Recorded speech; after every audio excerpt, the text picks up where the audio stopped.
InsyaAllah kita mula dengan Ummul Quran. Al-Fatihah. A'udzubillahi minasyaitanirrajim. Bismillahirrahmanirrahim.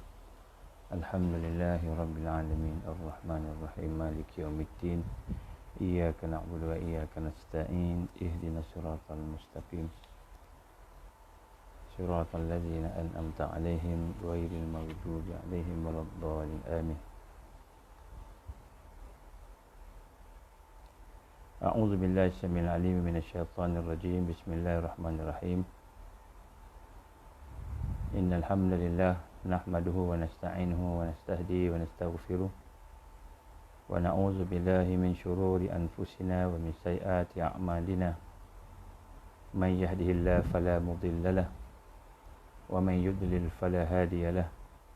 Asyhadu an la ilaha illallah wahdahu la syarika lahu wa ashhadu anna Muhammadan abduhu wa rasuluh. Qala rabbi shrah li sadri wa yassir li amri wahlul 'uqdatam min lisani yafqahu qawli. Rabbi zidni ilman amma ba'.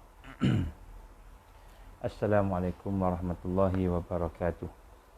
Alhamdulillah, pertama-tama marilah sama-sama kita memanjatkan syukur kepada Allah Subhanahu Wa Taala. Dengan keizinan Allah kita diberikan kesempatan pada pagi ini untuk sama-sama kita meneruskan program kita. Marilah sama-sama kita merendahkan hati kita, merendahkan pemikiran kita. Kita nak merasakan empat sifat hamba, empat sifat hamba yang asli, iaitu kita ini sebenarnya fakir, amat memerlukan Allah Subhanahu Wa Taala. Kita datang adanya kekayaan, adanya harta, adanya sedikit kemewahan ataupun adanya kebaikan, itu semua daripada Allah.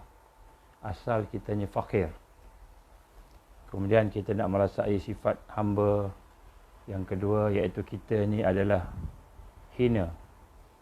Kita asalnya hina. Dicipta daripada air mani yang kotor.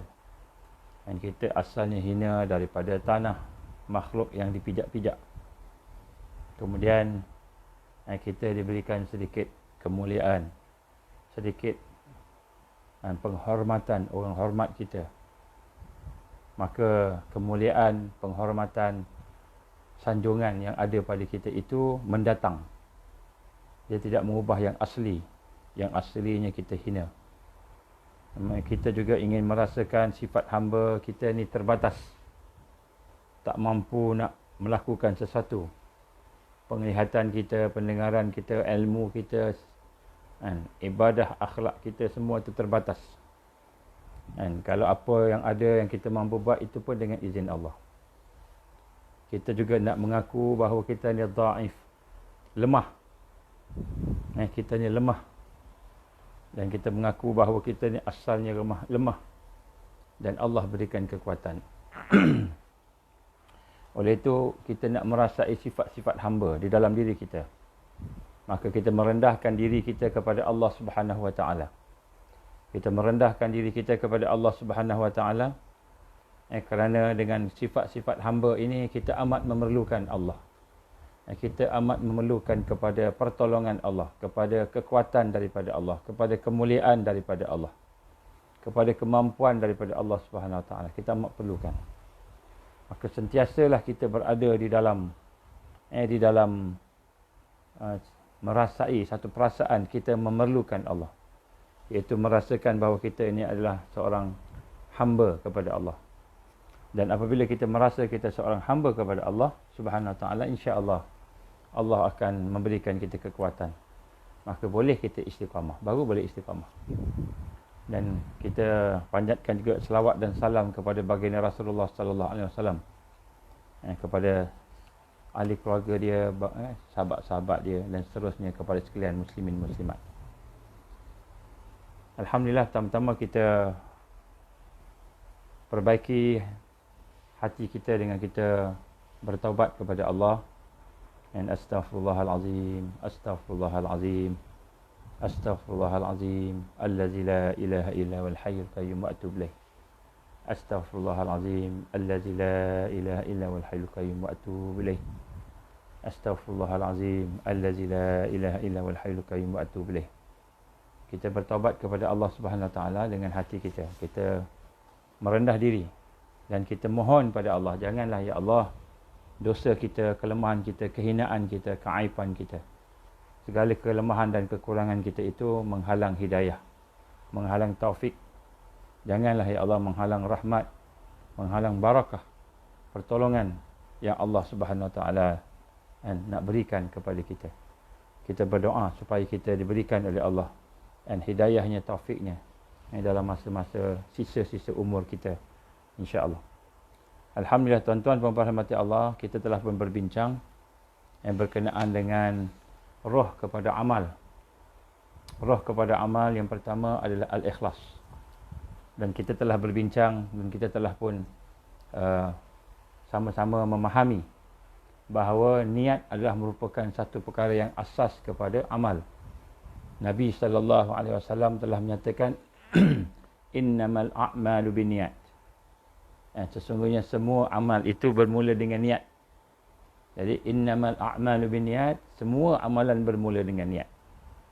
Dan niat mereka yang beriman kepada Allah, niat mereka yang kita gambarkan sebagai orang yang ingin memenangi cinta Allah, maka niatnya itu ialah mesti ikhlas. Dan ikhlas ini adalah niat yang mana bersih daripada segala gantian-gantian, segala perkara-perkara ghairallah, selain Allah. Sebagaimana yang Allah gambarkan dalam Al-Quran, wa ridwanun minallahi akbar, zalika huwal fawzul azim. Wa ridwanun minallahi akbar, dan keredaan Allah itulah yang paling besar. Zalika huwal fawzul azim, dan itulah kejayaan yang paling agung. Kejayaan yang paling agung, kita mendapat redha Allah walaupun kita miskin. Kalau orang miskin dapat redha Allah, itulah yang paling agung pencapaian yang dia boleh capai. Boleh capai dalam hidup dia bila mendapat redha Allah. Begitu juga kalau kita orang sakit, orang tak kuat, orang lemah, orang dhaif, ataupun kita ni banyak dosa, tak banyak ilmu, jahil, kurang ilmu kita. Dan orang yang kurang ilmu, orang yang sakit, orang yang miskin, orang yang hina di mata masyarakat. Di mata masyarakat kita ni hina. Dipandang lekeh. Tak ada apa-apa, tidak ada kekuatan, tidak ada apa-apa. Tetapi Allah Subhanahu Wa Taala memberikan kepada kita kekuatan untuk kita dapat redha dia. Itulah yang paling agung sekali, yang paling agung. Jadi sebab tu tuan-tuan, niat mestilah satu je niat kita, tak nak lain. Kita nak dapat redha Allah, supaya Allah sayang kita, supaya Allah suka kita, supaya Allah Subhanahu Wa Taala memberikan kepada dia kebaikan. Itu niat. Kita dah bincang dah, niat tak boleh campur-campur. Kalau campur-campur, dia tidak ikhlas. Jadi apabila kita meniat untuk mendapatkan keikhlasan kerana Allah, maka Allah bagi apa pun kita terima. Allah terima, Allah bagi kita kejayaan, kesenangan, nikmat, kita syukur ke Allah. Terima kasih ya Allah, terima kasih ya Allah. Barulah kita boleh syukur sepenuhnya. Sebab kita tak minta balasan daripada Allah, kita hanya nak minta redha Allah je. Siapa-siapa yang minta balasan, tak apa, dia boleh minta, tak ada masalah. Tapi jangan kita berniat untuk mendapatkan, niat kita tu nak balasan. Jangan. Niat kita tu ialah nak dapat redha Allah. Nak dapat redha Allah Subhanahu Wa Taala. Tapi kalau kita nak hajat syurga, minta syurga tu bukan niat. Minta syurga tu permohonan kita, tu bukan niat, permohonan kita. Dan kita nak masuk syurga pun sebab kita nak dapat redha Allah. Kita nak jauhkan neraka pun sebab nak dapat redha Allah. Jadi minta syurga, minta lindung dari neraka, minta apa yang ada dalam rangka nak dapat redha Allah. Tu niat kita. Sebab tu kita minta jadi orang yang baik. Kita minta jadi orang yang soleh. Kita minta kebaikan di dunia dan di akhirat. Kenapa? Supaya kita boleh berubudiyah pada Allah. Ya Allah, Engkau berikanlah aku kekayaan. Kita minta kaya. supaya aku boleh berubudiah padamu, ya Allah, aku boleh maksimalkan kekayaan aku. Setiap apa yang aku ada, aku akan infak fi sabilillah. Setiap apa yang aku ada, aku akan infak fi sabilillah. Kemudian, begitu juga kita minta pandai. Ya Allah, berikan aku ilmu. Berikanlah aku kepandaian. Berikanlah aku kepandaian, ilmu, supaya aku boleh manfaatkan ilmu itu untuk ubudiah, untuk beribadah padamu, ya Allah, untuk berdakwah, untuk memimpin anak-anak, memimpin keluarga, memimpin jiran-jiran kita kepada Allah. Kita minta kepada Allah ilmu, boleh minta ilmu. Tetapi jangan kita buat sesuatu belajar kerana nak ilmu, belajar kerana Allah, kerana redha Allah. Ini benda yang paling asas dalam beriman kepada Allah tadi. Tapi ramai yang tak faham. Kenapa? Kerana kita telah diliputi, kita telah diselubungi oleh penyakit al-wahan, penyakit cinta dunia. Jadi orang yang cinta dunia, dia akan niat nak cari dunia. Kenapa bekerja? Supaya nak kaya. Kenapa belajar? Supaya nak pandai. Kerana nak pandai. Sebab tu saya belajar. Supaya saya pandai, supaya besok boleh ngajar orang, boleh lebih daripada orang lain, supaya saya boleh dapat duit banyak sikit. Kalau saya tinggi, saya punya degree saya tinggi, banding setakat SPM aja, tentu saya dapat gaji besar. Orang yang nak dunia, amalan dia ialah kerana dunia. Orang yang dapat ini penyakit al-wahan, penyakit al-wahnu. Orang yang ada penyakit al-wahan ini, dia akan menjadi buih, kata Rasulullah sallallahu alaihi wasallam. Dia akan menjadi buih. Yang mana di akhir zaman, buih itu akan dihanyutkan oleh sistem Dajjal. Dan di akhir zaman, buih itu akan dipecah-pecahkan oleh arus Dajjal. Kita ingat, kita dapat dunia, dapat terbaik. Kita dapat harta yang banyak, tanah yang banyak, rumah yang besar, kereta yang hebat. Kita dapat keluarga yang bagus. Semua dunia kita ingat kita dapat okey dah. Rupanya, bila hati kita niat kerana dunia, niat kerana nak dapatkan dunia, maka itu adalah buih. Kata Rasul sallallahu alaihi wasallam, buih yang boleh dibawa ke mana-mana, boleh ditarik ke sana, tarik ke sini oleh arus al-Masih Dajjal. Dan akhirnya, bila sampai satu peringkat, buih itu sendiri dia tak tahan. Dengan dunia ni pun dia tak tahan, dengan arus pun tak tahan. Dajjal bagi dia satu hari 1 juta ringgit pun, akhirnya dia akan pecah. Dia akan pecah. Buih ni dia akan pecah. Dia tak kuat, dia akan pecah. Dan sebab itulah kita kena melihat dalam kehidupan kita, supaya niat kita sentiasa benar-benar ikhlas kepada Allah Subhanahu Wa Taala. Sebab tu saya ulang pada pagi ni. Kita kena ulang tentang niat ni, sebab kita kena hadam. Kita Islam bukan kita nak tahu, bukan kita nak ada ilmu, tetapi kita nak amal. Ilmu yang bermanfaat, ilmu yang boleh diamalkan. Niat ni kita nak rasa dalam hati kita. Tapi masalah niat, sebab itulah kita sebut ada 3 permasalahan dalam niat ini, iaitu syirik. Permasalahan untuk ikhlas ini ada 3. Syirik, yang pertama kita sebut semalam, syirik tawajuh. Syirik tawajuh dan syirik qasad. Iaitu syirik tawajuh ini, kita buat sesuatu, kita nak orang lain tengok kita, orang lain puji kita, orang lain sebut kita. Kita buat sesuatu, kita nak orang lain memerhatikan kita. Kita nak penilaian manusia, itu syirik tawajuh. Syirik kita menghadapkan hati kita, kita nak redha Allah juga. Tetapi pada masa yang sama, kita nak redha manusia. Kita nak manusia puji kita. Manusia sanjung kita. Kita masih lagi ada dalam hati kita memandang nilai manusia. Memandang nilai manusia. Maka itu adalah syirik tawajuh yang akan menghalang kita. Itu bermakna wujub. Bermakna wujub. Kita ni nak rasa lebih baik daripada orang. Itu wujub. Salah satunya syirik tawajuh. Wujub ni apa? Wujub ni kita rasa lebih baik daripada orang. Maksudnya kita nak nilai orang. Kita nilai diri kita lebih baik daripada orang. Kemudian dia memasuk kepada riak. Riak ni kita nak orang sebut kita. Kita nak orang, kita menampakkan amalan kita supaya orang puji kita. Itu riak.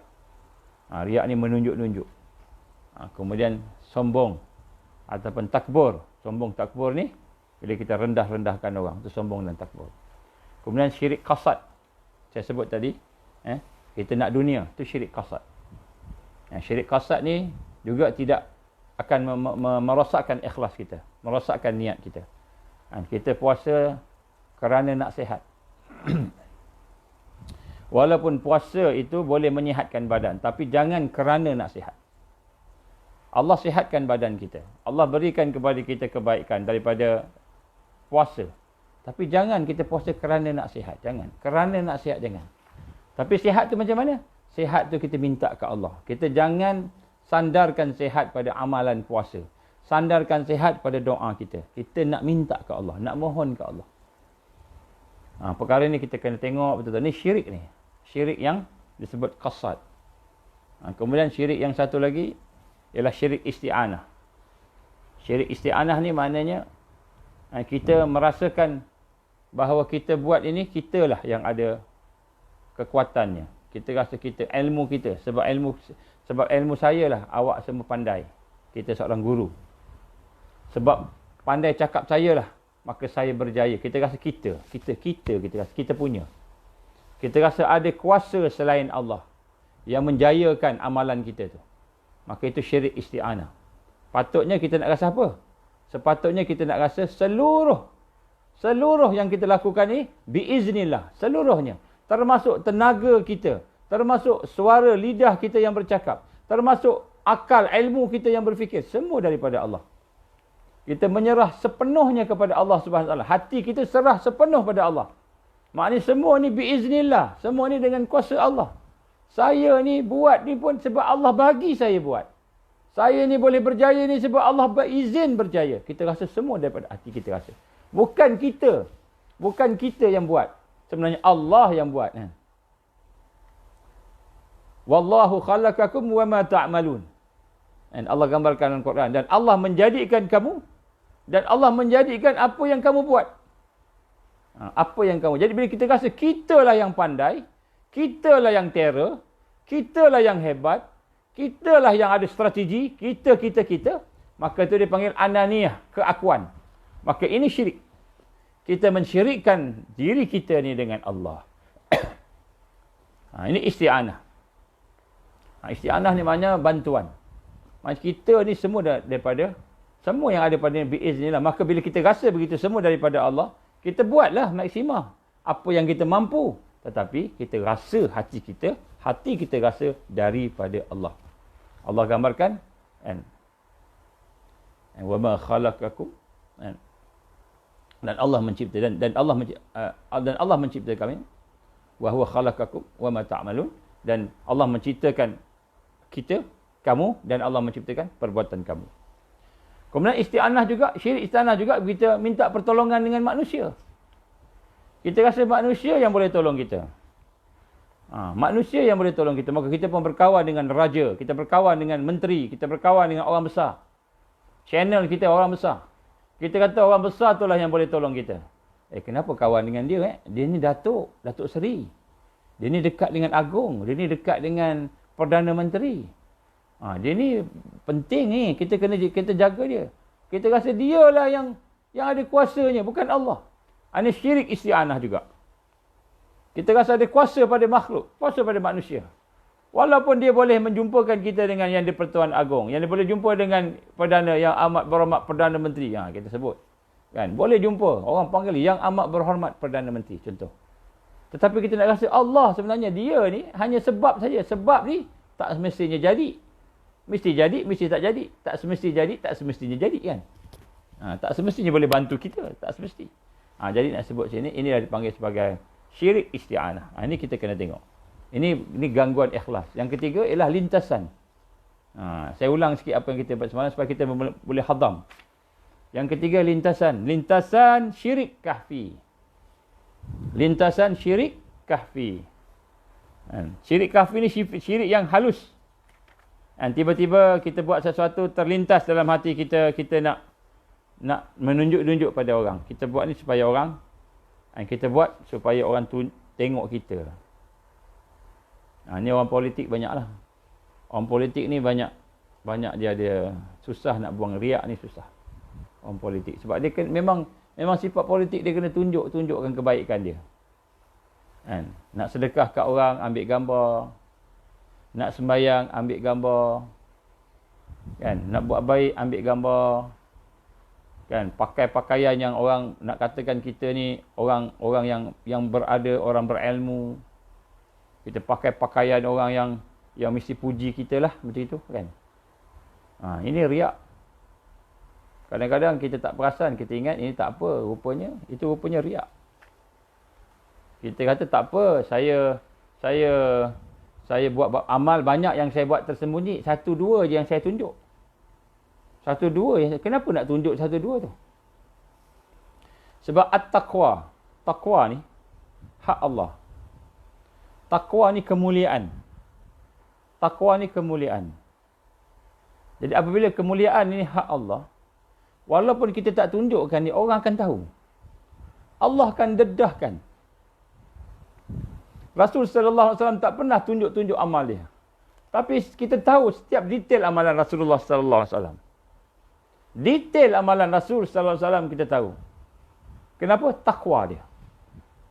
Takwa ni suatu yang ada di dalam anugerah Allah Subhanahu Wa Taala yang tak payah kita nak cerita kat orang. Kenapa ambil gambar? Kenapa ambil video? Supaya orang tahu perbuatan saya ni. Mudah-mudahan orang sokong saya. Mudah-mudahan orang tolong saya. Orang tolong saya. Nak minta pertolongan daripada manusia. Ini syirik isti'anah. Kita yakin kena minta tolong dari manusia bahawa kita boleh berjaya. Ini syirik isti'anah. Dan kemudian kita nak ambil gambar supaya orang sokong kita. Orang tolong kita. Ini syirik isti'anah. Orang yang bertakwa tak perlu kepada manusia. Bukan maknanya dia tidak berkawan dengan manusia. Bukan maknanya dia tidak buat program sama-sama. Dia report, melaporkan program dia. Tapi bukan dalam bentuk individu. Bukan dalam bentuk individu. Kalau dalam bentuk individu ni ada something wrong somewhere. Something wrong somewhere. Kecuali lah dia ambil, dia buat benda, orang yang ambil, orang lain yang ambil. Tengok tu dia. Dia pun ambil gambar. Itu lain lah cerita. Bukan kita. Kita nak tunjuk amal kita. Ini kebanyakan sangat. Atas alasan supaya orang lain, kan? Orang lain akan bagi sumbangan pada kita. Kadang-kadang kita kena tanya balik lah. Ini kita kena hati-hati. Yang ini kena hati-hati. Dia punya line dia tu halus. Dia punya garisan pemisah antara syirik dengan tidak syirik tu halus. Amat halus. Bagi orang yang mahu menjaga hubungan dengan Allah, dia tidak akan mudah untuk cerita-cerita pada dia apa yang berlaku. Cerita-cerita kebaikan dia. Supaya apa? Supaya dapat pahala daripada manusia. Jadi kita nak bersihkan hati kita ni khalasah. Bersih daripada segala yang lain, maka termasuklah lintasan-lintasan. Allah tegur. Firman Allah Subhanahu Wa Taala dalam surah Al-Baqarah ayat 264. Allah tegur. A'udzubillahi minasyaitonirrajim. Ya ayyuhallazina amanu. Ya ayyuhallazina amanu. Wahai orang beriman. La tubtilu sadaqatikum bil manni wal adha. Kalladzi yunfiqu ma lahu ria'an nas. Wahai manusia yang beriman. Wahai orang beriman. Orang yang nak dapatkan ikhlas tadi. Orang yang nak beribadah pada Allah, yang yakin dengan Allah. La tubtilu sadaqatikum. Jangan kamu rosakkan pahala sedekah kamu. Bil manni wal adha.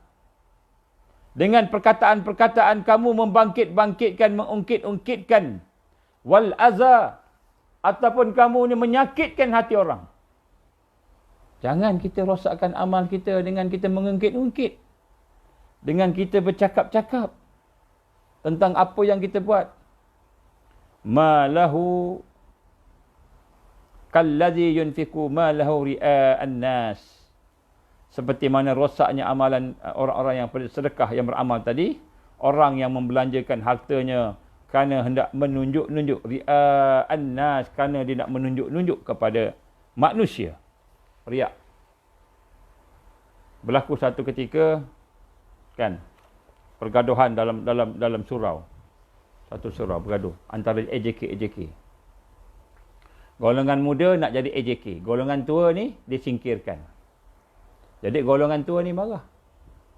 Marah pada orang muda. Dia kata, kamu tak tahu ke siapa yang asaskan surau ni? Surau ni dulu siapa yang asas ni? Siapa yang buat ni?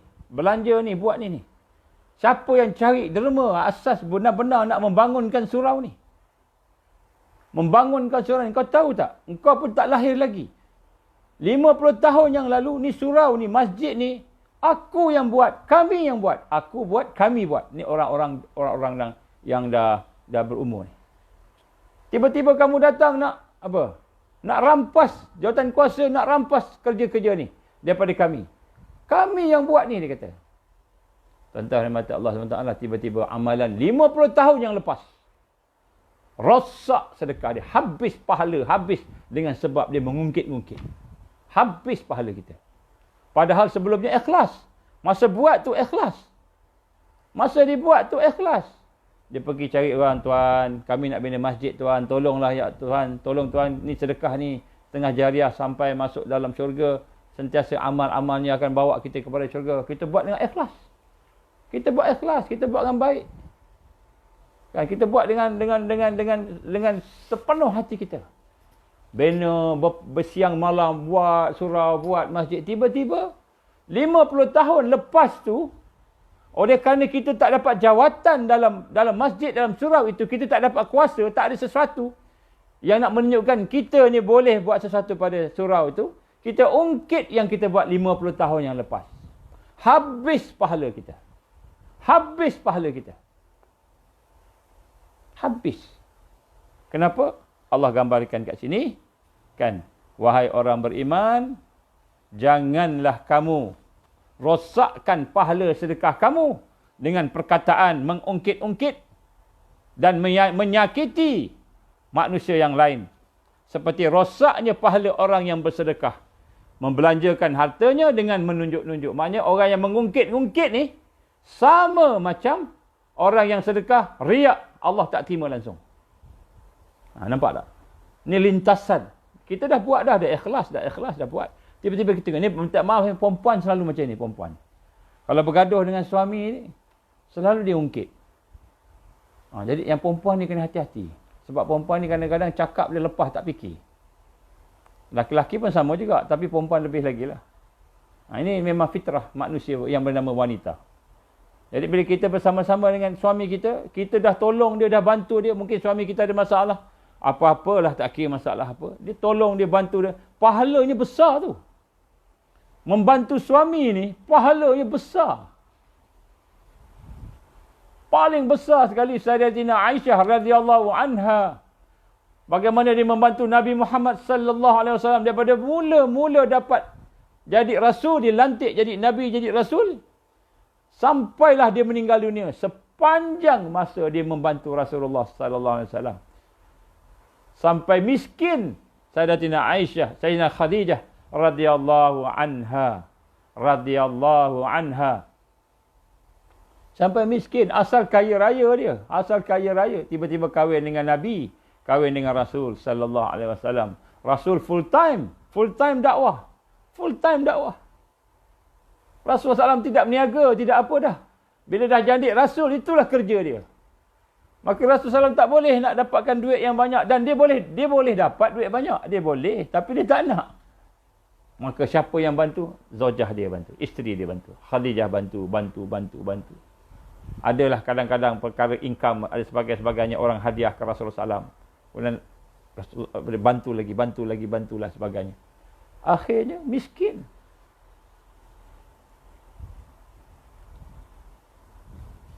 Sampai satu peringkat kata Sayyidatina Aisyah, Sayyidatina Khadijah.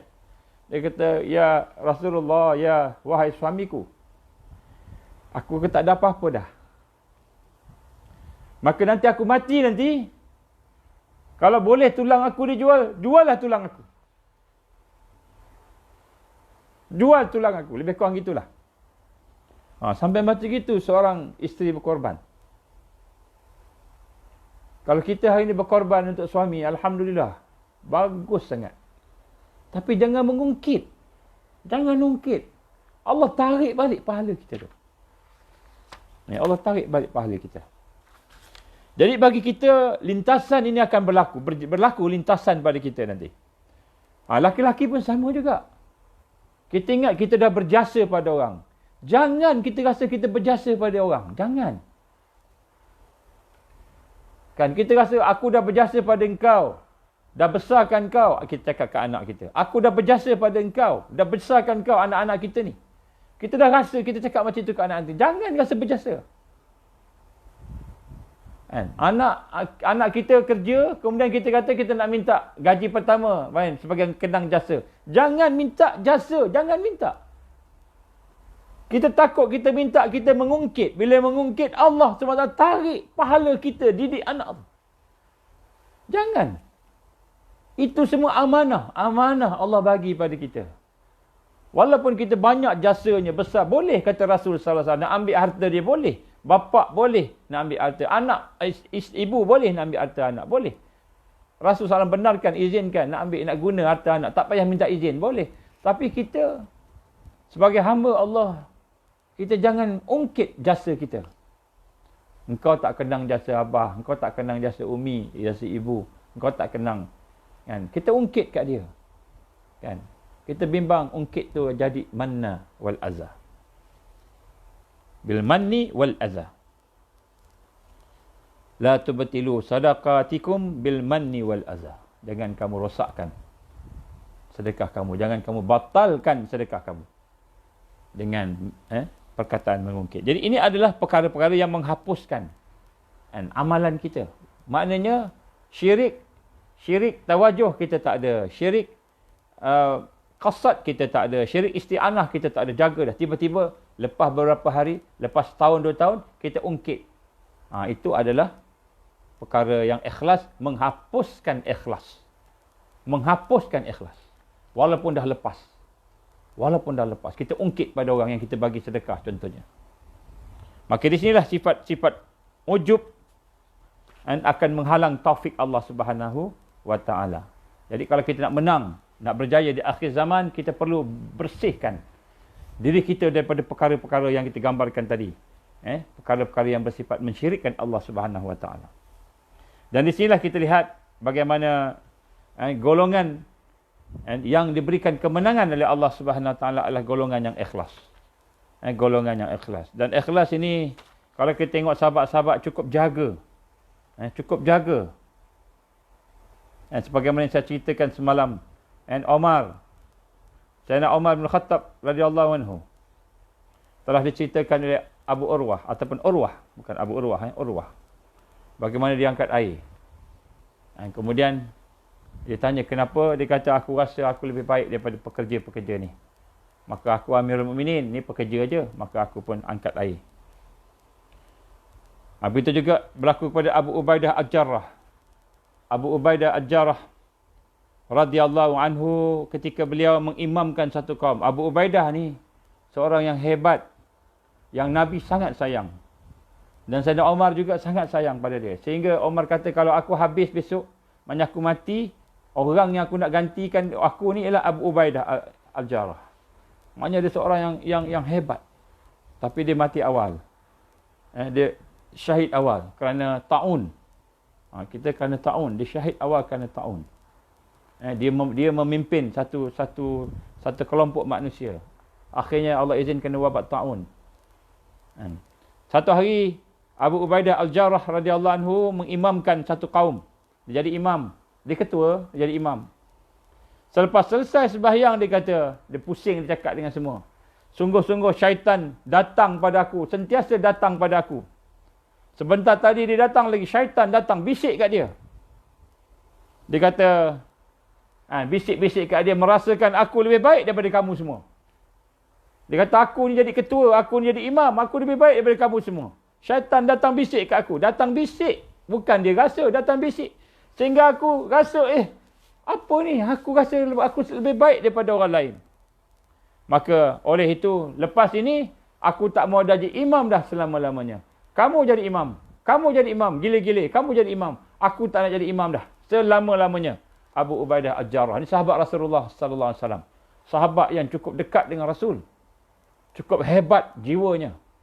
Yang Nabi sallallahu alaihi wasallam menggambarkan tentang kelebihan Abu Ubaidah Al-Jarrah yang hebat ini, pun dia boleh merasakan sesuatu yang boleh membisik hati dia, ujub, sehingga dia kata, aku tak jadi imam dah. Engkau jadi imam. Engkau jadi imam. Gila-gila jadi imam. Aku hanya makmum. Bila dia keluar arahan, maknanya dia tak jadi imam lah. Dia ketua. Maka sini para sahabat Rasul sallallahu alaihi wasallam sentiasa mengelakkan diri daripada dipuji atau minta dipuji. Di antaranya contohnya adalah Sayyidina Ali radhiyallahu anhu. Sayyidina Ali bin Abi Talib radhiyallahu anhu, di mana beliau pernah berdoa, Sayyidina Ali pernah berdoa. Ketika dia menjadi Amirul Mukminin, dia berdoa pada bersama-sama dengan lama-lama semua ni. Dia doa kuatlah supaya orang faham, orang faham apa yang didoakan.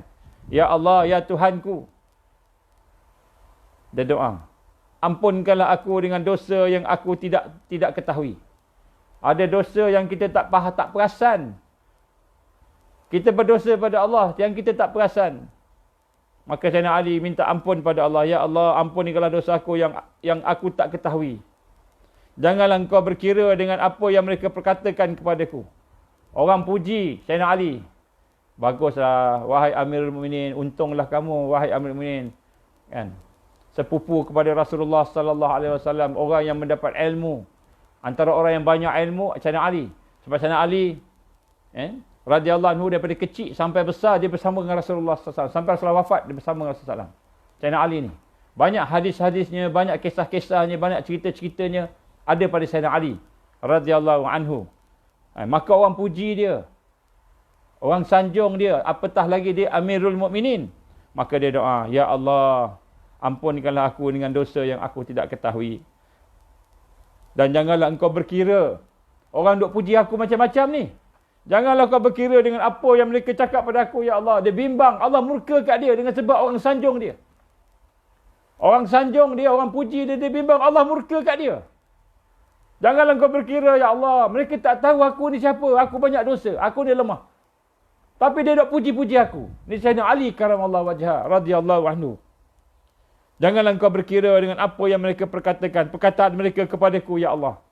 Serta jadikanlah aku sebaik-baik apa yang mereka sangkakan. Jadi kalau mereka sangka baik pada aku, jadikanlah aku sebaik-baik apa yang mereka sangkakan, ya Allah. Maksudnya baikilah amalan aku, ya Allah. Ini Sayyidina Ali. Orang puji dia, dia minta ke Allah, dia takut. Sebab tu orang beriman bila orang puji dia bimbang. Dalam hatinya dia bimbang. Takut Allah murka kat dia. Patutnya orang tu puji Allah, tiba-tiba puji dia. Dia takut Allah murka kat dia. Dalam hati dia bimbang, astagfirullah, astagfirullah, astagfirullah dalam hati dia. Astaghfirullahalazim, astaghfirullahalazim, astaghfirullahalazim, astaghfirullah. Minta ampun ke Allah. Orang puji, kita minta ampun ke Allah. Ini orang beriman. Kenapa kita bimbang? Pujian itu satu menjadikan kita riak, ujub. Yang kedua, kita bimbang Allah murka kat kita. Kita terima pujian orang, sedangkan kita tidak layak menerima pujian. Hanya Allah yang layak menerima pujian. Ini orang beriman. Sayyidina Ali minta pada Allah, ya Allah, janganlah engkau berkira, janganlah engkau berkisah sangat apa yang mereka puji aku, ya Allah, aku tak ada apa-apa. Tapi engkau jadikanlah aku sebaik-baiknya sebagaimana sangkaan mereka. Jadikanlah aku baik, orang yang lebih baik daripada macam mana yang mereka sangkakan. Satu ketika Ibnu Umar, Abdullah bin Umar radhiyallahu anhum, anak Sayyidina Umar bin Khattab radhiyallahu anhu. Maka bila dia lalu satu tempat, maka seorang laki-laki panggil dia. Dia kata, wahai yang sebaik-baik manusia. Dia puji Abdullah bin Umar radhiyallahu anhu. Dia puji, sahabat ni puji. Seorang tabi'in puji dia. Wahai sebaik-baik manusia, anak kepada sebaik-baik manusia. Maksudnya dia orang yang baik, anak kepada yang baik. Bapaknya, bapaknya ialah Umar bin Khattab radhiyallahu anhu. Dia Abdullah bin Umar. Dia baik, bapak pun baik. Maka orang kata, dia puji, wahai manusia yang sebaik-baik manusia dan anak kepada sebaik-baik manusia. Maka tersentuh Umar, Ibnu Umar dan Abdullah bin Umar. Dia kata, bukankah aku yang digelar sebaik-baik manusia tadi, kamu panggil aku sebaik-baik manusia ke? Ya. Maka dia kata, aku ni bukan baik-baik manusia, aku ni hamba saja. Aku ni hamba sahaja. Dari kalangan hamba-hamba Allah. Aku ni mengharap pada Allah tolong aku. Aku ni bimbang takut Allah murka pada aku. Demi Allah, aku sentiasa. Demi Allah, seseorang itu sentiasa menjadi hebat. Sehinggalah Allah memusnahkan dia. Seseorang tu bila dia rasa dia hebat, Allah akan musnahkan dia. Kalau kita rasa kita hebat, Allah akan musnahkan kita. Allahu Akbar. Ini kata-kata Abdullah bin Umar radhiyallahu anhum. Dia kata, kalau aku rasa aku hebat, Allah akan musnahkan aku. Jangan panggil aku dengan panggilan gelaran yang hebat-hebat ni. Nanti Allah musnahkan aku. Jangan. Aku hamba. Aku hanya perlukan Allah. Aku perlukan segala daripada Allah. Aku tak ada apa-apa. Aku ni hamba Allah.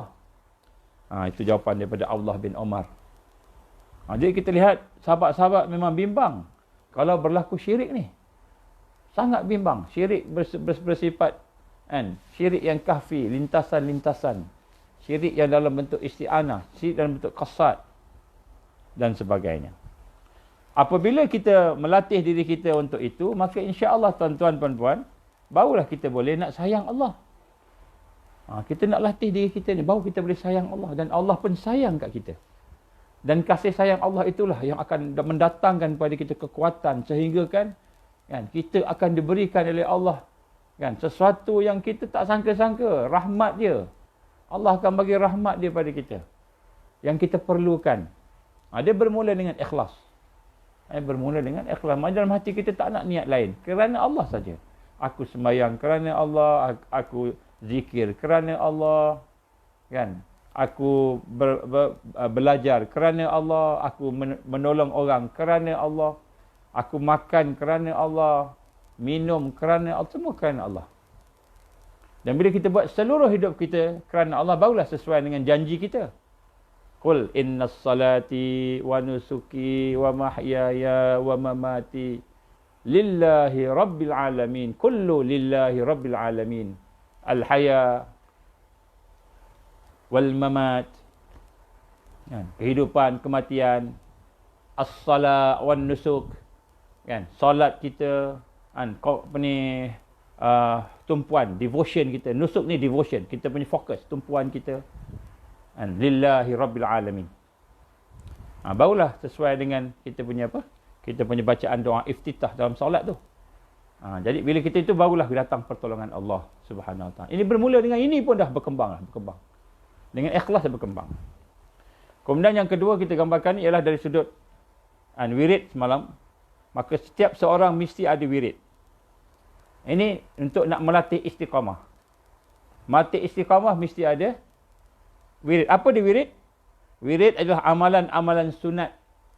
Amalan sunat bukan wajib. Wajib memang kena buat. Yang haram kena tinggal. Tapi yang sunat kita jadikan wirid. Maksudnya apa? Amalan sunat yang kita lakukan secara istiqamah. Tiap-tiap hari kita buat. Dengan waktu yang tertentu, jumlah yang tertentu. Sebab tu, orang-orang tua kita baca Yasin setiap malam Jumaat. Orang kampung baca Yasin setiap malam Jumaat. Kenapa tak tiap-tiap malam? Ada ustaz tanya. Kenapa tak tiap-tiap malam? Kenapa tentukan malam Jumaat aja? Kenapa tentukan malam Jumaat baca Yasin, tak baca surah Kahfi? Kenapa? Orang tanya kan. Ini bid'ah. Ini bid'ah, Rasulullah tak buat. Ini bukan bid'ah dalalah, bid'ah hasanah. Kenapa kita sebut bid'ah hasanah? Sebab dalam usaha kita untuk melatih diri kita. Melatih orang kampung supaya baca Quran. Orang kampung tiap-tiap malam tak baca Quran langsung. Itulah malam Jumaat baru dia nak baca Quran. Dan nak baca Quran pun dia pilih-pilih. Orang kampung. Orang yang mungkin tidak ada ilmu. Kita boleh baca Quran tiap-tiap hari. Baguslah. Tapi untuk melatih diri kita, maka para ulama kita menggambarkan bahawa Rasul SAW menunjukkan kepada kita bahawa ada amalan-amalan yang ditetapkan. Dan ada amalan-amalan yang Rasul suruh buat secara istiqamah. Seperti yang saya sebut semalam, contohnya sembahyang witir. Rasulullah kata, sembahyang witir tiap-tiap malam. Buat sembahyang witir tiap-tiap malam. Sampaikan kalau tertinggal, qada. Maknanya malam tu tertinggal sembahyang witir. Dah selalu buat. Qada. Siangnya tu buat sembahyang witir. Qada. Untuk malam yang tertinggal. Tahajud. Qada. Ada qada. Untuk sembahyang-sembahyang sunat. Maknanya Rasulullah suruh buat. Sembahyang duha. Buat tiap-tiap hari sembahyang duha. Rasulullah latih kita melakukan ibadah sunnah mengikut kadar dan waktu tertentu. Ada. Maksudnya amalan ni ada. Rasulullah suruh contohnya baca 33 kali. Subhanallah. Alhamdulillah. Ada Rasulullah sebut 33 kali. Ada tak? Ada. Ada hadis-hadis ni. Maksudnya ada amalan-amalan yang Rasulullah menggambarkan kepada kita. Amalan itu ada dia punya bilangan dia. Baca 3 kali. Baca 100 kali.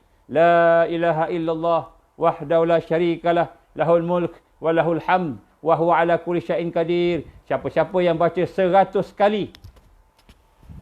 Siapa-siapa yang membaca 100 kali. Maka Allah Subhanahu Wa Taala akan memberikan dia pahala sekian. Ini hadis sahih. Hadis sahih. Maka jin tak boleh kacau kita. Baca 100 kali. Tak apa baca. Sebab ada hadis. Hadis sahih. Memang Rasulullah sebut 100 kali. Ada tak? Ada. Jadi maknanya Rasulullah menunjukkan kepada kita tidak mustahil amalan sunat ini kita tetapkan waktu dan kita tetapkan bilangan hari-hari untuk tujuan melatih kita, membiasakan kita, menjadikan kita ni beramal dengan amalan-amalan yang sunat. Kita nak buat 1 kali, 3 kali, 4 kali, kita tetapkan. Okey, 100 kali. Istighfar 100 kali. Istighfar, kan, kata Imam Al-Ghazali 100 kali. Ya Allah 100 kali. Itu zikir Imam Ghazali. Kan ada? Kan? Macam mana Imam Ghazali sebut 100? Itu semua latihan. Untuk latihan kita. Sebenarnya bukan 100 kali. Banyak kali. Kasiran, zikran, kasiran. Zikirlah sebanyak-banyaknya kan. Jadi, tapi untuk latihan. Untuk tujuan kita melatih, mentarbiah diri kita, memproses diri kita. Maka kita kena ada. Bilangan yang kita tetapkan. Bukan kita tetapkan sebab kita ni lebih baik daripada Rasulullah SAW. Ada orang kata, Rasul tak tetapkan, kau tetapkan pula. Bukan kita lebih baik daripada Rasulullah. Rasulullah tak tetapkan, tapi kita tetapkan sebab kita lemah. Kita nak disiplin, mujahadah. Ini mujahadah. Nak disiplinkan bahawa saya mesti baca selawat sekurang-kurangnya 100 kali sehari. Sekurang-kurangnya 1000 sekali. Kita wajibkan diri kita. Maksudnya kita nak disiplinkan diri kita. Kalau tertinggal, kita hukum. Contoh macam. Jadi ini adalah wirid, disebut wirid. Jadi wirid ni ada di dalam sunnah. Ada dalam sunnah. Jadi orang kata ini bid'ah. Kalau bid'ah lah, kalau dikata bid'ah hasanah, bid'ah yang baik. Ini pandangan jumhur ulama. Saya minta maaf kalau ada di kalangan tuan-tuan puan yang agak mengambil makna-makna satu-satu hadis itu dari sudut literal sahaja, literal meaning. Kalau ada yang begitu, saya minta tuan-tuan buka sikit. Sebab ulama kita yang mengkaji ini banyak. Jadi ini untuk kita sendiri, Saya nak baca satu hari 3 juz Quran. 3 juz Quran. Kita untuk kita sendiri, bukan bid'ah. Kita nak wajibkan tak, nak baca 5 juz pun tak apa, bacalah 5 juz tak apa, tak ada masalah. Baik. Jadi, apakah maksud wirid di sini? Wirid di sini ialah amalan sunat yang kita lakukan secara istiqamah. Secara istiqamah. Apa amalan sunat tersebut? Terpulanglah amalan apa. Yang penting amalan sunat. Pada waktu tertentu dan jumlah yang tertentu. Selalunya tuan-tuan, kalau kita ada dengan guru-guru, tuan-tuan guru kita, dia akan bagi amalan sunat ni. Sebab tu saya bagi tuan-tuan amalan sunat, tapi saya tak bagi amalan khusus. Saya tak bagi lagi. Ada amalan sunat tuan-tuan. Saya suruh baca La ilaha illallah banyak kali. Itu semua tu amalan-amalan saya bagi dah. La ilaha illallahul azimul halim. La ilaha illallah rabbul arsil azim. La ilaha illallah rabbus samawati wa rabbul arsil karim. Doa-doa, zikir-zikir begini yang saya dah bagi dalam kuliah-kuliah tu, itulah amalan. Kalau tuan-tuan ikut, alhamdulillah, tuan-tuan akan ada rasa kesan. Kalau tak ikut, tak ada pengisian. Contohnya, selepas subuh saya pernah cakap dalam kuliah. Selepas subuh antara amalan-amalan yang diamalkan tuan-tuan guru kita. Kita mengaku kita ni hamba. Selepas subuh, sementara nak menunggu masuk iqamah.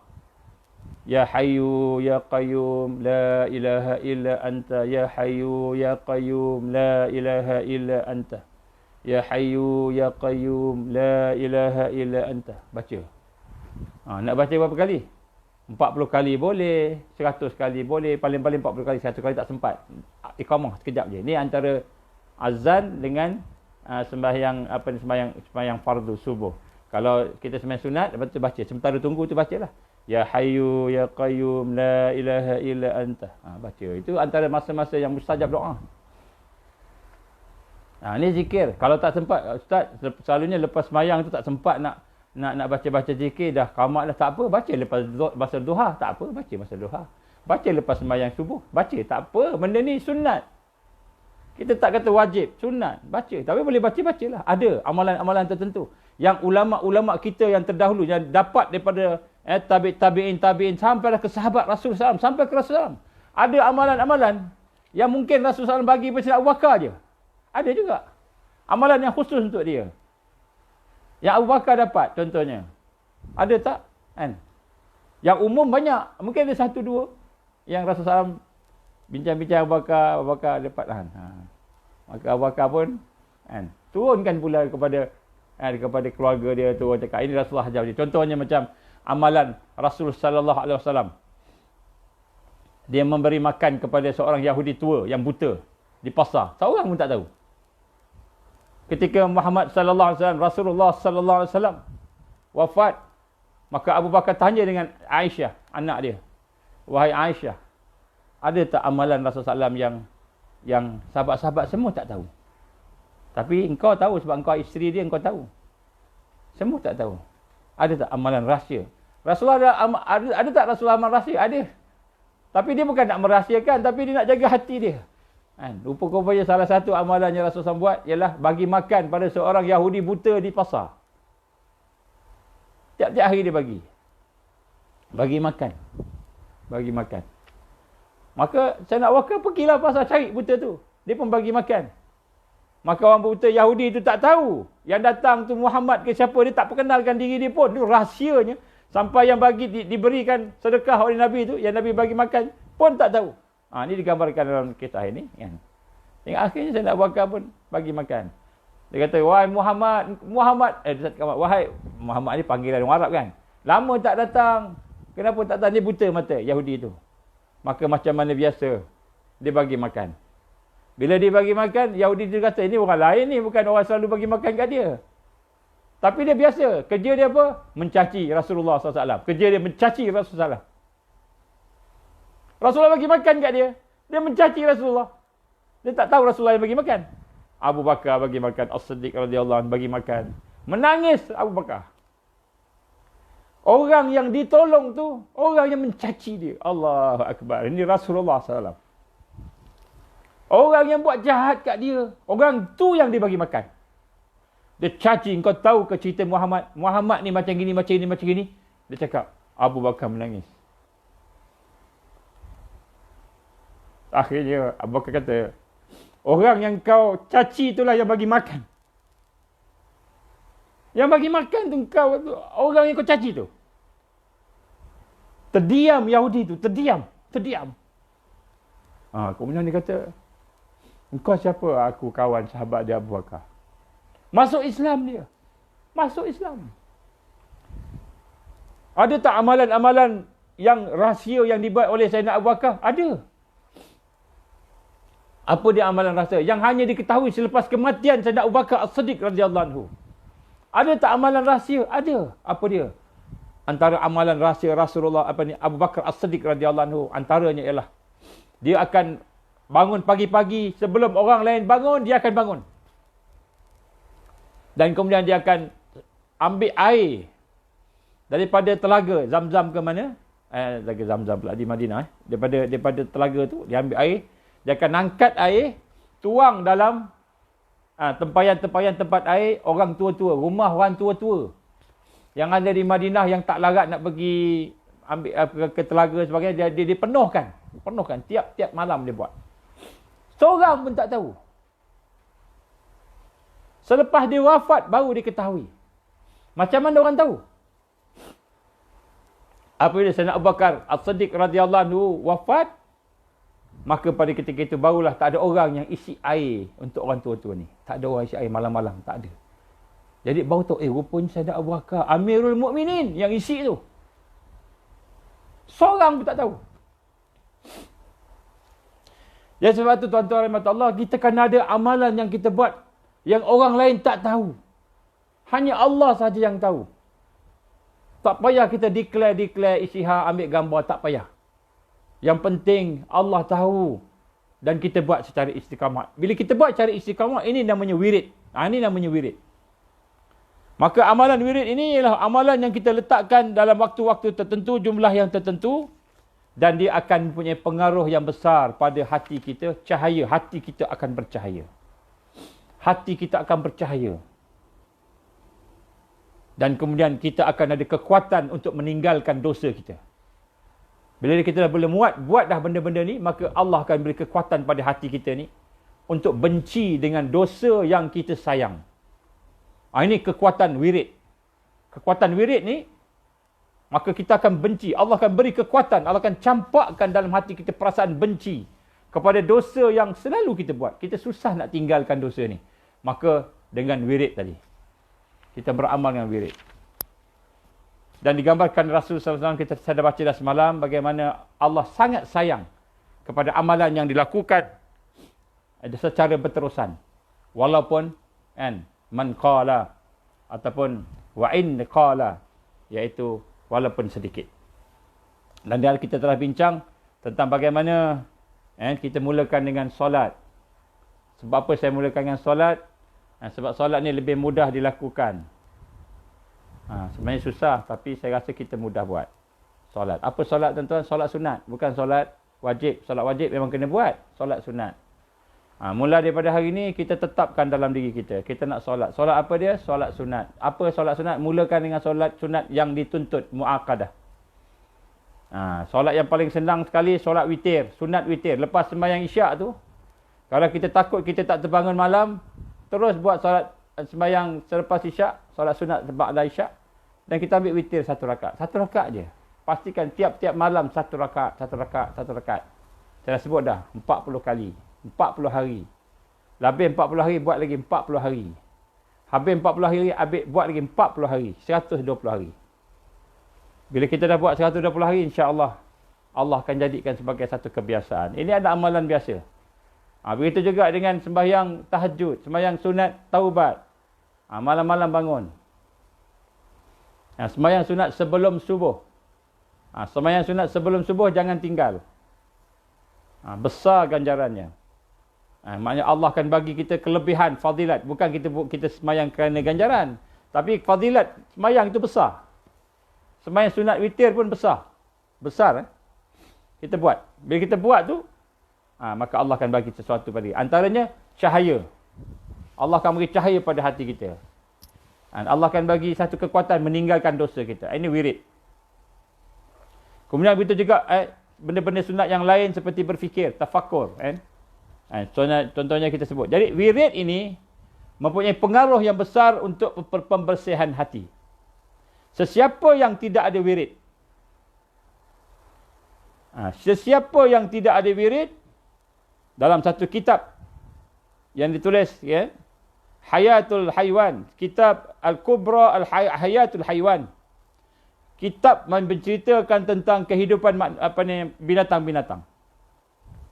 Dia menceritakan di kalangan binatang ni, binatang yang paling jahat. Binatang yang paling jahat, binatang semua baik, tapi ada binatang yang paling jahat. Binatang yang paling jahat ialah manusia yang dilaknat oleh Allah, kemudian dia menjadi binatang. Jadi binatang ni ada banyak. Tapi binatang yang paling jahat ialah binatang yang manusia yang dilaknat oleh Allah, kemudian dia menjadi binatang. Seperti dalam Quran digambarkan orang-orang yang dilarang bekerja pada hari Sabtu. Bani Israel tak boleh pergi tangkap ikan hari Sabtu. Tiba-tiba dia tangkap ikan. Dia melanggar larangan Allah. Bukan saja tangkap ikan, dia ajak orang keluar tak payah sembahyang, tak payah apa. Dia hina pula ajaran Rasul pada masa itu. Maka pada ketika itu Allah laknat mereka jadi kera, kirdun. Maka berkata pengarangnya, saya tak ingat siapa pengarang dia. Berkata pengarangnya, dia kata mereka yang tidak ada wirid itu, dia kata fahuwa kirdun, seperti kera. Seperti kera. Kera yang macam mana? Kera yang daripada manusia yang dilaknat jadi kera. Maknanya binatang itu kan lebih apa istilah saya nak sebut kat sini lebih hina daripada binatang yang biasa. Kalau kita kata daging dia tu lebih hina daripada binatang yang biasa, sebab dia dilaknat oleh Allah. Dagingnya itu pun dilaknat oleh Allah. Maka orang yang tidak ada wirid itu fahuwa kirdun, dia kata seperti kera. Jadi tuan-tuan, kita kena ada. Tak banyak, sikit pun cukup. Allah tak perintah kita buat yang banyak-banyak, yang susah-susah. Ada orang dia kata, saya nak buat amalan saya umrah tiap-tiap tahun umrah. Ada orang tiap-tiap bulan umrah, banyak duit. Tak payahlah susah-susah, buat senang-senang aja. Contohnya, kita kata saya nak pastikan setiap yang saya buat mesti bermula dengan bismillah. Bismillahirrahmanirrahim. Simple. Nak makan mesti baca bismillah. Kalau tak baca bismillah, saya kena puasa 1 hari. Contohlah, kita nak bayangkan. Kita kena wajibkan diri kita kan. Kalau tak bismillah, saya kena sunat taubat 2 rakaat. Saya kena buat solat sunat taubat kepada Allah 2 rakaat. Contoh. Jadi baca bismillah. Ataupun kita kata saya nak baca 1 hari la ilaha illallah kurang-kurang 100 kali, kurang-kurang 1000 kali. Ikutlah, kita ikut kemampuan masing-masing. Tapi kena ada wirid. Ataupun tuan-tuan, saya nak pastikan tiap-tiap bulan mesti saya bagi makan anak-anak miskin dan fakir. Ataupun saya nak pastikan kan 10%, 20%, 30% daripada income kita dapat, kata 30% income bisa mesti saya infak fi sabilillah. Contoh. 20% infak fi sabilillah. Contoh. Jadi kita jadikan satu wirid kita. Tetapi tuan-tuan, maknanya apabila kita ada masalah, saya minta masa sikit. Apabila kita telah ada masalah, maka masalah itu akan boleh diselesaikan dengan Allah akan bantu kita selesaikan dengan wirid. Bila kita berwirid ni, kita zikir, kita apa semua ni, ada masalah dah apa, Allah akan bantu kita. Ini kebaikan. Yang pertama, Allah bagi cahaya. Tuan-tuan, apa tanda cahaya ni? Apa tanda cahaya ni? Salah satunya kita akan merasa halawatul ibadah. Kita rasa kemanisan beribadah. InsyaAllah saya akan buat tajuk tu, halawatul ibadah. Salah satu tanda kita rasa manis, seronok beribadah. Salah satu tanda. Allah dah mula campakkan cahaya dalam hati kita. Kita rasa halawatul ibadah. Mula-mula halawatul ibadah zahir. Mula-mula ibadah zahir. Lepas tu halawatul ibadah yang batin. Ibadah amalan hati pula kita rasa seronok. Jadi maknanya tanda cahaya tu kita akan ada halawatul ibadah. Baik, jadi kalau katakanlah kita dah cuba-cuba buat tapi tak jadi juga. Maknanya kita cuba buat tapi kita tak boleh. Tak boleh juga. Maka adalah kemungkinan-kemungkinan. Yang pertama, cek ikhlas. Cek ikhlas kita. Mungkin kita buat bukan kerana ikhlas, kita buat kerana nak dapat dunia. Kemudian yang kedua, ikhlas ada. Tapi kita tidak hadir hati.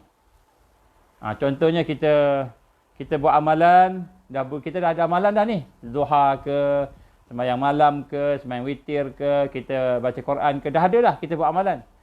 Tapi kita tak ada rasa apa-apa, tak ada peningkatan. Maka cek satu ikhlas.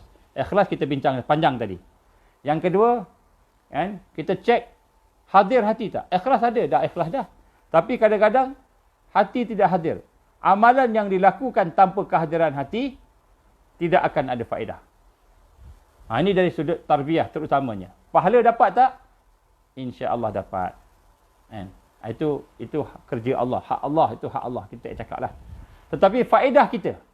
Jadi amalan yang tidak ada kehadiran hati tidak ada faedah.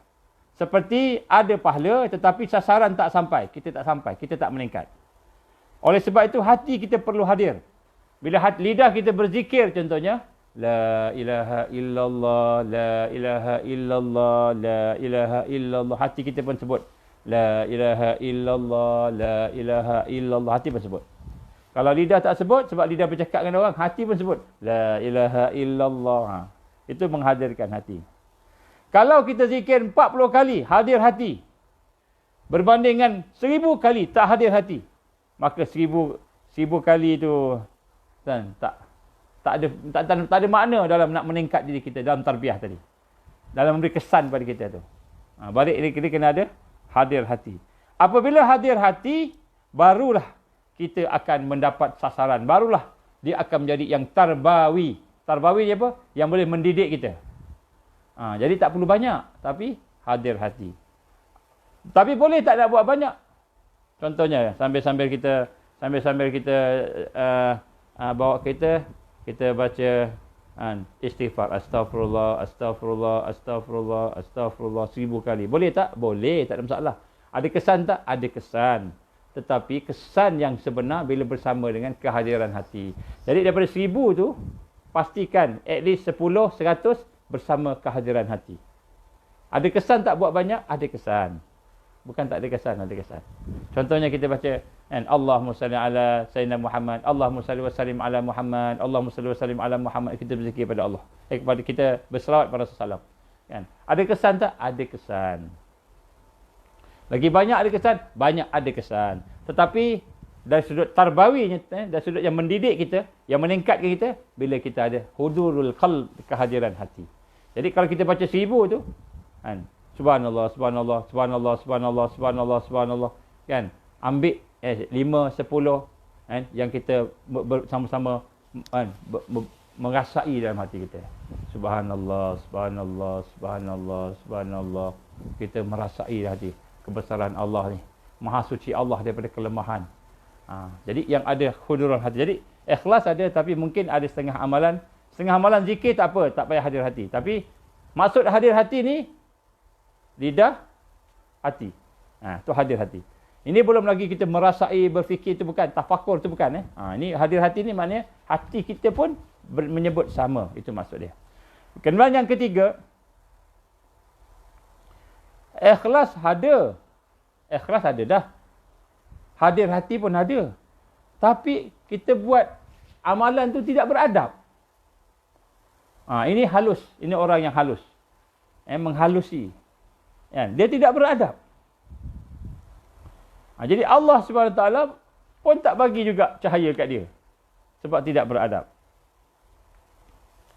Jadi ada sifat-sifat sombong kita dengan Allah. Contohnya kita dalam keadaan duduk-duduk, dalam keadaan terkangkang-kangkang, kaki naik macam gitu contohnya kan. Dalam keadaan tidak beradab kan. Contohlah contoh kita pun jaga subhanallah, subhanallah. Tapi suasana kedudukan kita ni tidak beradab. Seolah macam kita tak respect ke Allah Subhanahu Wa Taala. Kita respect tapi perbuatan kita tu. Perbuatan kita tu nampak macam tak ada adab lah. Macam itu kan. Kita sembahyang, pakai baju yang macam-macam jenis. Tak beradab. Sembahyang, pakai baju yang ada gambar tengkorak. Ada gambar macam-macam gambar dia. Kan? Kalau orang tengok ni, apa ni kan. Orang nak sembahyang belakang kita pun macam-macam gambar. Jadi tak beradab. Sah tak sembahyang? Sah sembahyang, sah. Tapi tak beradab. Tidak beradab. Jadi ulama-ulama sampai peringkat tu dia fikir. Kalau kita buat sesuatu tiba-tiba tidak ada kesan, maka nombor satu cek ikhlas. Yang kedua cek hadir hati, yang ketiga cek adab kita. Jadi setiap amalan tu dia ada adab dia. Beradab. Jadi menghadap Allah Subhanahu Wa Taala, bila kita menghadap Allah contohnya dengan tawaduk. Hati kita tawaduk ke Allah, bukan kita la ilaha illallah, la ilaha illallah, tapi kita tak rasa tawaduk ke Allah. Tidak merendahkan diri pada Allah. Tadaruk. Tadaruk ni contohnya apa? Kita fokus fizikal kita. Fokus kita, fikir kita seolah-olah kita ni memang mengharapkan sangat pada Allah. Tadaruk ni kita mengharapkan sangat pada Allah, memerlukan Allah. Kita ni fakir, Allah ni kaya.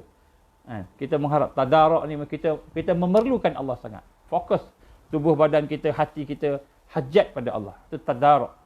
Tadaruk ni kita merasai, memaksimalkan rasa rendah diri pada Allah. Itu tadaruk. Merasa memerlukan Allah. Tawaduk, kita rendah diri. Tadaruk, kita rasa perlukan Allah. Lebih kurang macam itulah. Kemudian khusyuk. Khusyuk ni fokus. Jadi pelbagai zikir, kita buat macam-macam zikir, pelbagaikan solat, sebagainya. Mungkin kita buat tak banyak, tetapi ikhlas, hadir hati, adab. 3 benda ni kita jaga.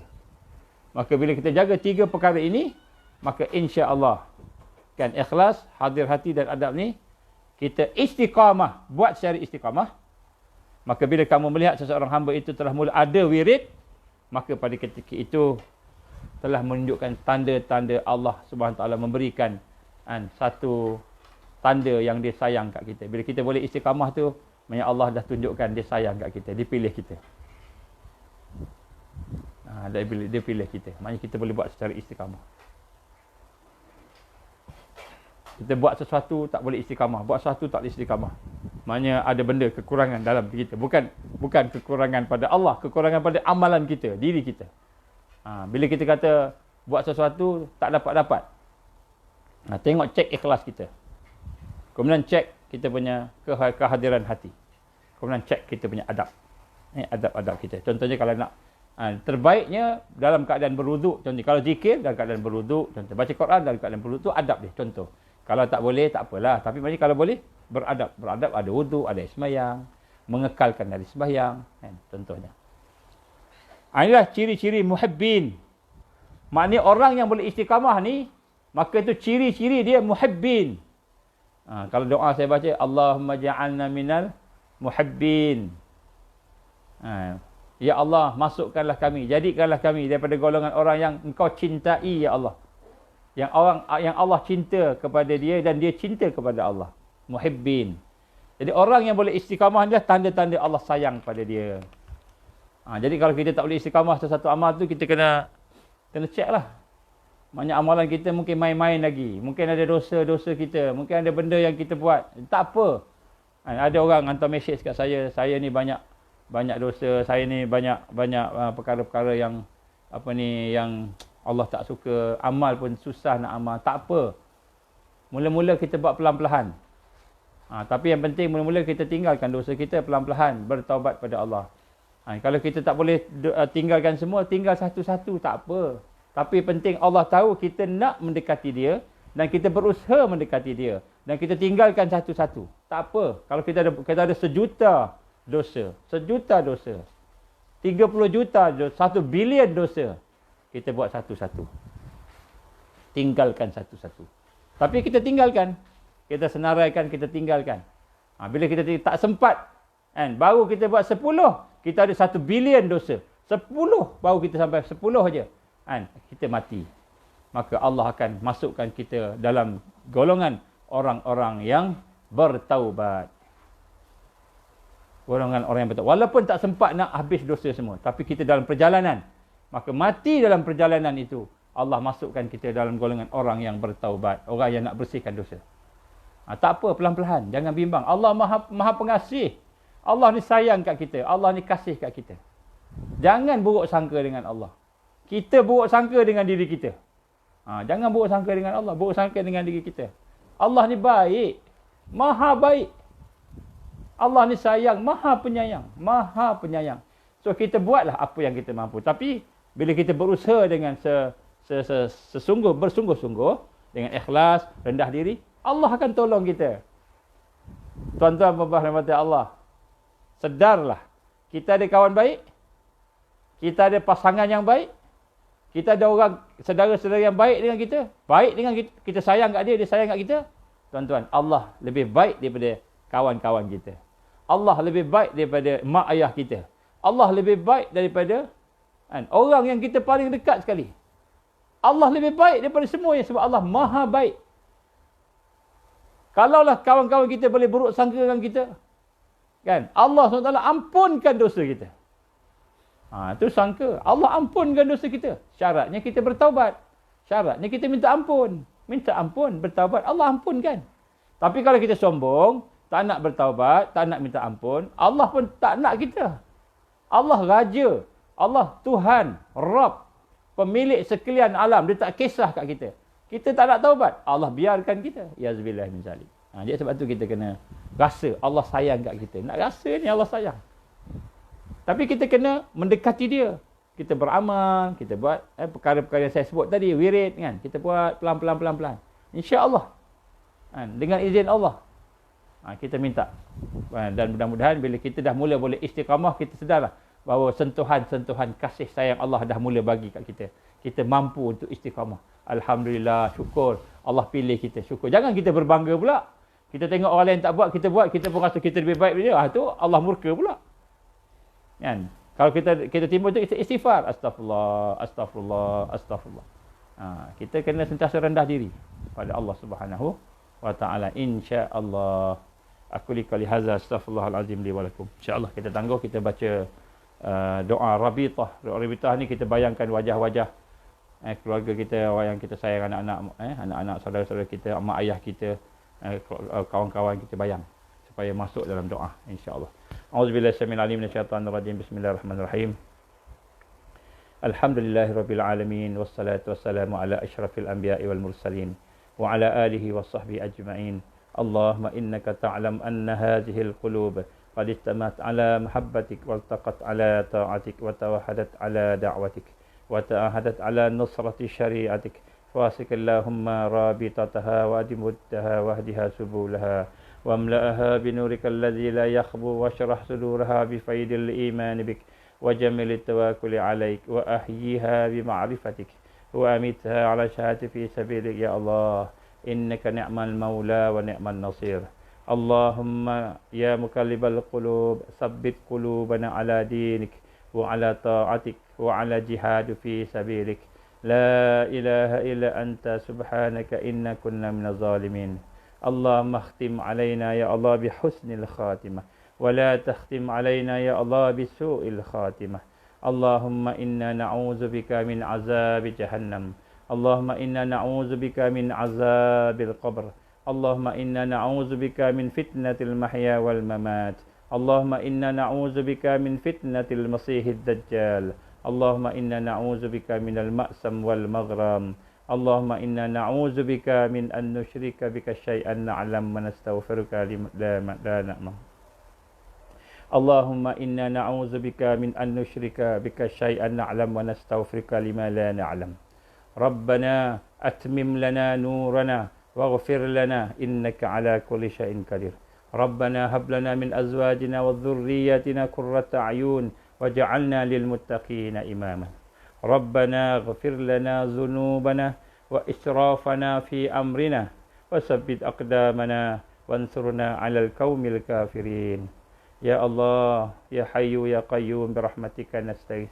يا الله يا حي يا قيوم برحمتك نستغيث. يا الله يا حي يا قيوم برحمتك نستغيث. لا إله إلا الله. لا إله إلا الله العظيم الحليم. لا إله إلا الله رب العرش العظيم. لا إله إلا الله رب السماوات ورب الأرض ورب العرش الكريم. لا إله إلا أنت الله الأحد الصمد الذي لم يلد ولم يولد ولم يكن له كفوا أحد. اللهم اجعلنا من المؤمنين حقا. اللهم اجعلنا من المتقين حقا. اللهم اجعلنا من المحسنين حقا. اللهم اجعلنا من المقربين. اللهم اجعلنا من الواصلين. اللهم اجعلنا من العارفين. اللهم اجعلنا من المحبين. اللهم اجعلنا من الصديقين والشهداء والصالحين. اللهم اجعلنا من الشاكرين. اللهم اجعلنا من الصابرين. اللهم اجعلنا من المخلصين. اللهم اجعلنا من المهديين. ربنا أتمم لنا نورنا واغفر لنا إنك على كل شيء قدير. ربنا آتنا في الدنيا حسنة وفي الآخرة حسنة وقنا عذاب النار. ربنا تقبل دعاءنا إنك أنت السميع العليم وتب علينا يا الله إنك أنت التواب الرحيم. وصلى الله على سيدنا محمد وعلى آله وصحبه وبارك وسلم. سبحان ربك رب العزة عما يصفون والسلام على المرسلين والحمد لله رب العالمين. سبحانك اللهم وبحمدك أشهد أن لا إله إلا أنت أستغفرك وأتوب إليك.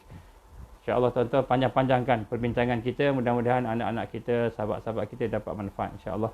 Wabillahi taufiq wal hidayah. Assalamualaikum warahmatullahi wabarakatuh. InsyaAllah hari Ahad ni ada program bagi mereka yang di Kuala Lumpur. Nanti saya akan bagi dia punya detail, insyaAllah.